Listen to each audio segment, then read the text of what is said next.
From Interior Alaska's most trusted news source, this is the Fbx Evening News. Good evening and thank you for joining us. Our top story this evening, the Fairbanks Fire Department saved Gambardella's restaurant from serious damage earlier this morning. That's right, crews arrived around 6 a.m. and extinguished the fire, which had just passed through the outside wall. Surveillance video from about 1 a.m. shows someone dropped a cigarette into a flower pot that was attached to the wall. The cigarette smoldered in the flower pot for several hours before catching fire. There were no injuries, and the owner says the building's sprinklers had just shut off as firefighters arrived. So the damage is pretty minimal compared to what it could have been, and we are going to be open right away. We still have our back dining rooms ready to go. So, and we appreciate the town has really been rallying and calling me, and people are coming by to help clean up. Assistant Fire Chief Ernie Mesowitz says the fire was not the first started by improper disposal of cigarettes. Fairbanks Fire Department alone has responded to numerous fires this month that have resulted from smokers putting their butts in plant boxes, flower pots, or other combustible areas. He says despite the fact that plant boxes are filled with dirt, it's typically flammable and especially during this season, very dry and prone to catch and smolder, causing exterior fires that can cause severe damage to homes. And the problem we run into is that these people have the belief these flower pots is dirt. And it's not. It's dried vegetation, it's peat, and so they put these cigarettes out in there, and then it catches fire and it smolders for hours. And like the fire this morning, this fire happened probably 1, 2 o'clock in the morning, and it smoldered, and so it got going inside. It caught the building on fire. It burnt through the wall and up inside the building. Governor Sean Parnell yesterday signed the new state budget, and he didn't use his line item veto power on it this time. He said he was leaving it as is because of the cooperation of the legislature. The budget bill totals $12.8 billion this year. The bill cut general fund spending from $7 billion last year down to $5.6 billion this year. The budget signed Wednesday has an estimated deficit of about $1.4 billion. I set a spending limit. The legislature met it and actually beat it, and we made some real reductions, and we positioned Alaska for a strong future. And those three things are key to this budget. For the second year in a row, we have reduced spending by over $1 billion in unrestricted general funds.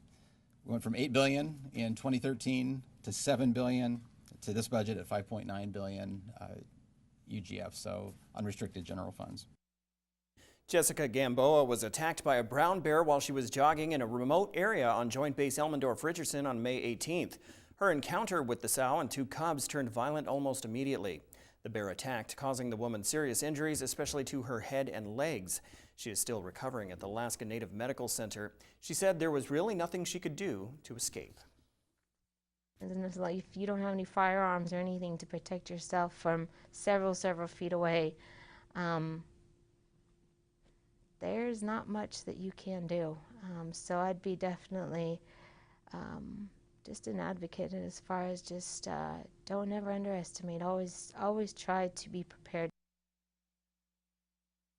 That is pretty crazy. I mean, that's great news, though, that she was able to get away. Right, but it's scary nonetheless. It is very scary. All right, well, when we come back, city police ask for the public's help in solving a 20-year-old cold case murder. And DOT gets ready to start a Cushman Street resurfacing project. Those stories are next. Stay with us. Welcome back. It's been 20 years since a Fairbanks man was killed during a robbery, and the Fairbanks Police Department is still looking for clues. In May of 1994, store clerk David Barry McNulty was killed at the Garden Island Party Store at Illinois Street and Phillipsfield Road. The first responding officer arrived at the scene within 1 minute of being dispatched and found McNulty dead of a gunshot wound. Investigators said at the time that it appeared McNulty died during a holdup. Fairbanks Police Public Information Officer Amber Courtney says police are looking for any new information in the case that they can find. Time has elapsed, and people might have a change of heart of information that they knew previously that they weren't willing to share, and something may have changed where they're willing to share that information now.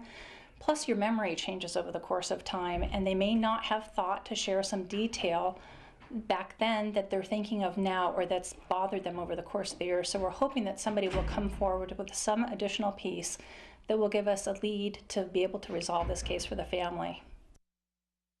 Road construction on South Cushman Street is set to begin this June, and the public is invited to an open house to learn specific information about the rebuilding process. The Alaska Department of Transportation is having the open house tomorrow at Fairbanks City Hall. Now, the primary focus of construction is to repave the road and upgrade utilities located along the road. Road construction will start on South Cushman from 28th Avenue to Airport Way. The open house starts at 4 p.m. DOT Northern Region Information Officer Meadow Bailey says drivers should expect to make detours while on the road.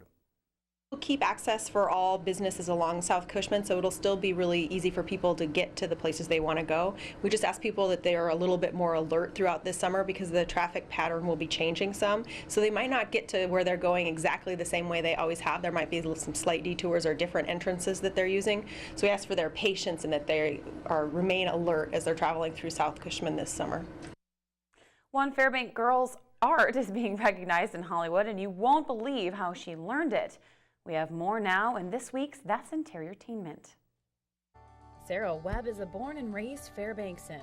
Recently, she entered into a nationwide illustrators contest and was chosen as a top finalist. Well, I just entered it online. I was entering a whole lot of different scholarship competitions. I was just going through a list of things I could enter my work in, and they gave me a call back a couple months later, and it ended up that they flew me down to Hollywood in April last spring, and we had a huge networking event, and they gave me a $1,000 award for being one of the 12 finalists. She discovered her passion at the age of 14 and had no formal training, but with the help of her parents, she developed her own artistic talent. I saw work online and I just wanted to try doing that, so my parents bought me a Graphire tablet and Photoshop when I was about 14, and I taught myself after that. Her work can be seen published in a book as part of her placement in the top 12 finalists, but Sarah says her dream doesn't stop here. She wants her future to be bright and says working in animation is her goal. Now watch out for this girl, because we may see her name featured in a Pixar film in the future. I'm interested in visual development for animation. I do a lot of environment-focused pieces. I'm really inspired by the natural world, and it makes me want to paint. Sarah Webb has a book signing coming up on June 21st at Barnes & Noble in Fairbanks. I'm Stephanie Woodard, and that's Interiortainment, brought to you by the Finish Line Restaurant and Lounge. Dance Theater Fairbanks will be opening their doors for an original production tomorrow evening. Yellow Brick Road is an Alaskan twist on the well-known story The Wizard of Oz. Directors of the show say there is a complete new tale to be told, and they have brought the beloved characters to the frozen tundra to see what other dreams Dorothy may have had that were left untouched. The show opens tomorrow evening at 7 p.m. at the in-house theater inside Dance Theater Fairbanks, located behind the Sadler's Building. The dance production will run through next weekend with shows on Friday evening, Saturday, and Sunday matinees. We've taken a couple of, artistic liberties and changed things up just a little bit, and I don't want to share too much because that's part of the excitement of coming to the show and to see, how Alaskans view the Wizard of Oz, and well, really what happened with Dorothy after, she woke up from her dream, and what other sorts of dreams might she have had. We actually bring Dorothy up to our frozen tundra, and she actually lives in Alaska. And I don't want to share too much more, but there are a lot of new characters, and there are some older characters that you'll recognize. I wonder if Joe Cook could do some ballet. Well, he probably could. He's good at most anything. I know. Yeah. We should get him in the Yellow Brick Road. Yeah, that would be good as kind of like a celebrity guest star. Joe, get the challenge. All right, Joe Cook is next with sports, and the Alaska women's basketball team adds 2 guards to their team for next season.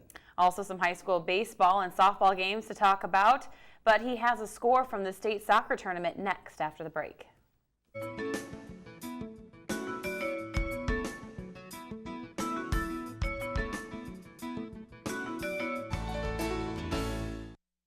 Welcome back, Interior Alaska. I'm Joe Cook here with your Thursday Sportscast. Now, earlier today, the Lathrop Malamute girls soccer team faced the Soldotna Stars in the first game of the ASAA First National Bank Soccer State Championships. Both teams came in without a loss, but someone had to lose. The Lathrop defense and offense couldn't quite get it done as Sohai wins 3-0 over Lathrop. The Stars struck first, scoring twice at the 5th and 7th minute of the game. Kylie Wolf Olivia Conradi had the first half tallies for the Stars, and Skylar Shaw, she put it away, scoring at the 65th minute in the second half. The Malamutes allowed the most goals all year in their first loss of the season. Lathrop will face the loser of the Thunder Mountain South Anchorage game tomorrow at 1 o'clock.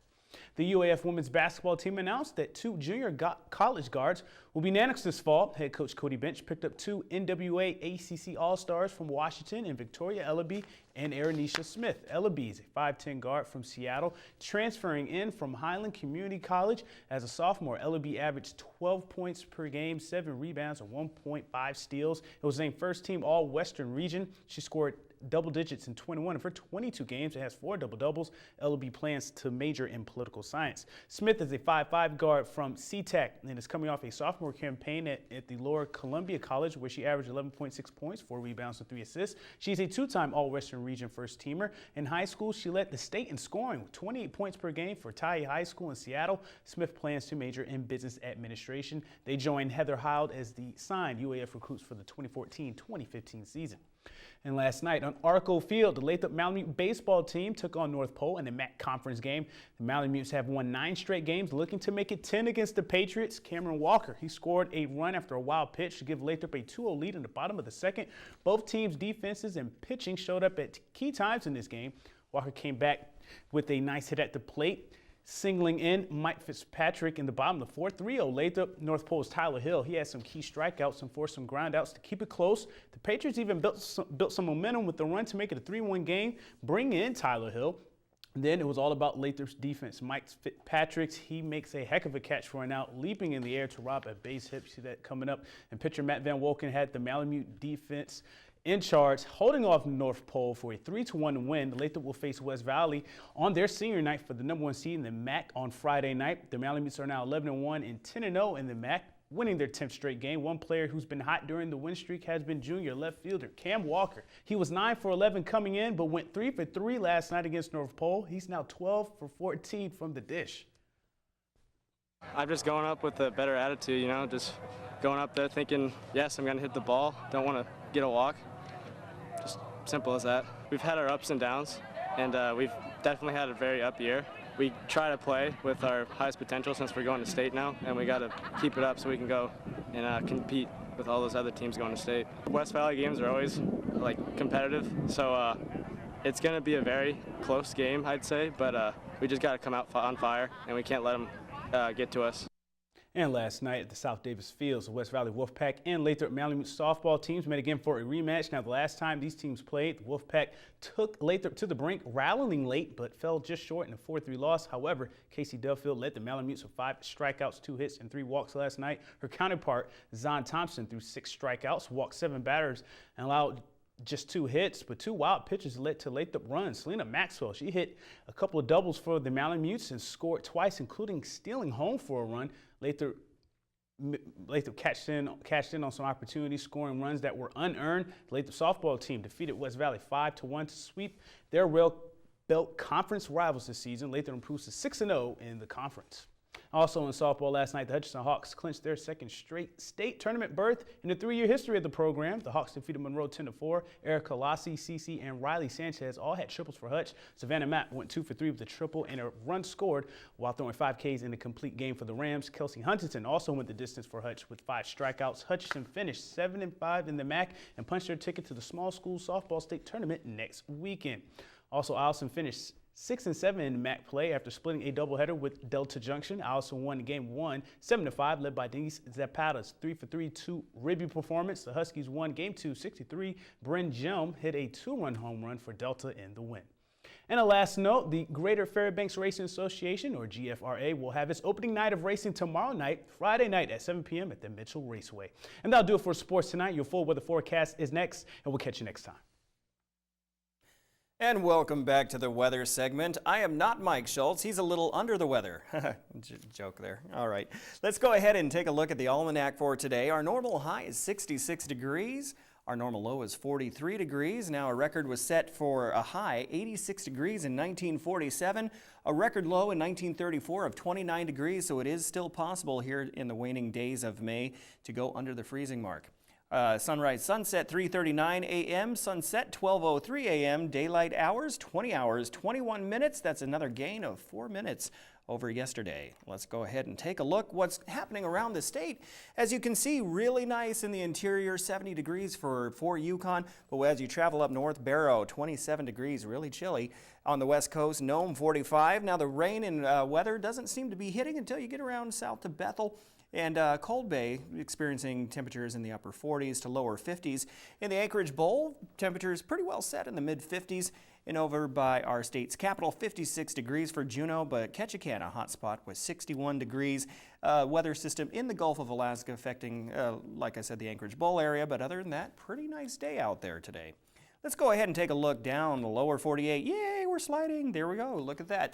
Not much to tell except for obviously in central Texas and moving off into the Gulf of Mexico. There's a powerful storm system there. But everywhere else you look at that. Minneapolis, I used to live there, 84 degrees. Really nice and muggy actually this time of year.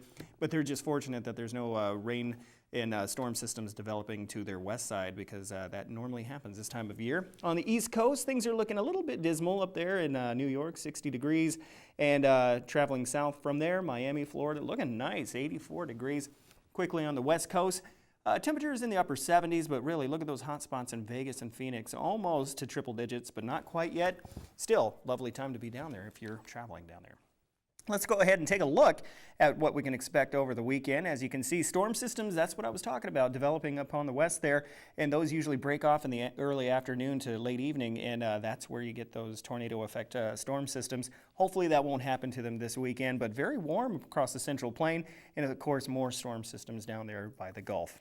All right, let's go ahead and take a look back to Alaska, all the way up north, and see what we can see for tomorrow. Snow showers, really, for Barrow. Rain showers for Nome. And mostly cloudy for Fort Yukon. Temperatures in the upper 20s to, Nome in the 40s and Fort Yukon in the lower 70s. Taking a look at us in the interior, more of the same. Mostly cloudy for us. We'll have high temperatures in the low 70s. Windy system in there by Healy and Delta, sitting pretty with 70 degrees. More of the same, like I said, but that'll quickly change. More about that later. In the southeast, becoming partly cloudy across the region. Temperatures will normalize for Ketchikan, more like Juneau in temperatures in the mid to upper 50s. Across the southwest, a mixed bag of weather everywhere you look at it. Showers for Cold Bay, rain for Kodiak, and light rain for Bethel, and kind of cold when it drizzles like that. In the Anchorage Bowl, the south central, Anchorage, Homer, and Valdez, all seeing temperatures in the mid to lower 50s. And there's still going to be presence of smoke from that Kenai wildfire there. So hopefully that'll blow out through the weekend. Okay, let's go ahead and take a look at fishing conditions. It is a Thursday night. In Valdez, there are some halibut, but not really any big catches yet, not this time in the season. No salmon as well. On the Kenai River, closed to early run king salmon, but there are some rainbows. In the Matanuska Valley, closed to salmon fishing until June 14th. That's got to make a lot of people kind of miserable because they really want to get their fishing on down there. Okay, very good. Now, rivers and lakes. Fishing is picking up at Quartz Lake. Arctic grayling still being caught at Nordale Bridge, but it is only catch and release only. Big thanks to Jeans and the Boat Shop for providing our fishing conditions every week. Let's take a look at our forecast for tonight. Temperature is in the upper 40s. That's really good to hear. Increasing clouds. Very mild all the way straight through morning, but here's where the temperatures start to change a little bit. Continued mostly cloudy for us. It was mostly sunny today, but temperatures around the same, 73 degrees. As we take a look at our extended forecast, you can see here's where we hit on Saturday. Temperatures only breaking into the mid-60s and then getting even lower throughout the mid to work week for next week. But those overnight lows, 50 degrees to 40, we'll take that. That sounds pretty good.